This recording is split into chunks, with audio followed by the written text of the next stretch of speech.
adlaw nga Lunes karon mga kaigsuunan, petsa 7 sa bulan sa Pebrero tuig 2022. Ang pagbasa kinutlo gikan sa Ebanghelyo sumala ni San Marcos kapitulo 6 bersikulo 53 ngadto sa 56. Mitabok sila sa lanaw ug midunggo sa Genesaret ug gihigot nila ang sakayan. Sa pagkawas na nila, nailhan dayon si Jesus sa mga tao. Busa danagan sila ngadto sa kasilinganan, bisan asa nila madunggan nga atua si Jesus. Dad-o nila ngadto kaniya ang ilang mga masakiton nga naghigda sa ilang mga higdaanan.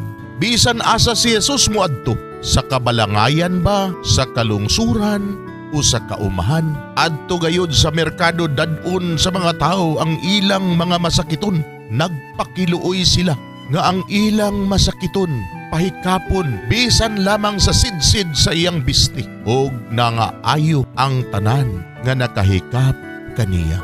Mga igsuon ang Ebanghelyo sa Ginoo. Dayon ikaw o Kristo.